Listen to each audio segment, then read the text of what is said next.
हम भले ही बूढ़े निरुपयोगी हो तो हमारी इतनी उपेक्षा, फिर ले चलो ना छत पे और फेंक दो नीचे, सारा झंझट ही खत्म ना। कुछ भी बोलते रहते पिताजी आप। हमेशा तू इनकी बातों पर ध्यान मत दे, इनमें जन्म से खोट है। अरे होगी इसकी डाइटिंग तो इससे क्या भूखा मारोगे? एक फुल्का इतनी सब्जी लाना भूलने के बहाने आधी कटोरी दही देते हो, उतने पे ही निकालना पड़ता है। अरे जितना उस बॉबी को देते हो उतना तो हम लोगों को दिया करो। तुम्हें बताते हैं जब ये मरेगी ना तो डॉक्टर बताएंगे ब्लड प्रेशर डायबिटीज से मरी, पर ये कम खाने से भूख से मरेगी। सुनिए, मैं मर भी गई तो इसमें बुराई क्या है? आप आवाज मत चढ़ाइए, आवाज चढ़ने पर मेरी बेचैनी बढ़ जाती है। माँ सच बताओ, क्या तुम्हें खाना कम मिलता है यहाँ पे? और डॉक्टर ने डाइटिंग लिख के दी है ना? हमें बहुत मिलता है रे, पर भूख किसे है? लीला हमारी बहुत देखभाल करती है। सच तो ये है विशा कि तू हमें किसी वृद्धाश्रम पहुंचा दे। वहाँ यूं नहीं रखते, 3-3, 4-4 हजार रुपए लेते हैं महीने के, वरना इसने तो कब कब पहुंचा दिया होता। अरे ये भी हमारे लिए कितना करे और क्यों? इसीलिए कह रही थी कि 2-4 महीनों के लिए अगर शरद ले गया होता तो। हाँ, कभी ये टॉपिक निकालना शरद के सामने और मीना के सामने, यूं बदल देती है बात मीना। अरे तुम लोगों की भी अपनी जिंदगी, अपनी इच्छाएं हैं, कब तक तुम लोग हमारा बोझा ढोते रहो?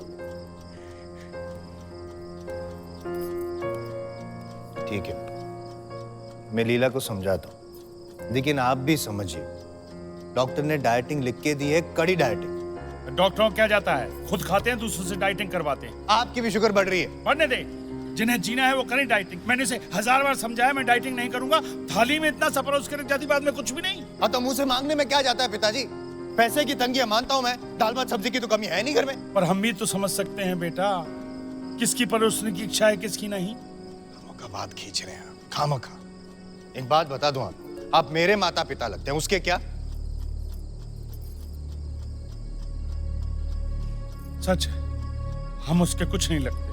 अगर आपने उसको प्यार दिया होता ना तो वो भी आपको प्यार देती। हम लोग के गले में पट्टा बांध के बालकनी से बांध दे तो शायद प्यार जगेगा। अरे क्या लगा रखा है बार बार ये? रहने दे। विशा, बाप से ऊंची आवाज में विशा, बात करता है। तो आप विशा,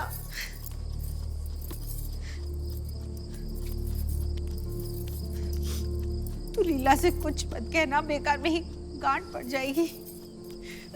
मैं तुझे सच कहती हूँ, वो हमारी बहुत देखभाल करती है। बात कहूं आप लोगों से, बूढ़े माँ बाप का ख्याल रखना, उन्हें संभालना बहुत मुश्किल काम है, लेकिन मैं आप लोगों को संभाल रहा हूं और संभालते रहूंगा, क्योंकि इस बात का एहसास है मुझे कि आप लोगों ने मेरे लिए क्या किया है, कैसे किया है, और इस बात का भी एहसास है कि कल को मैं भी बूढ़ा हो जाऊं।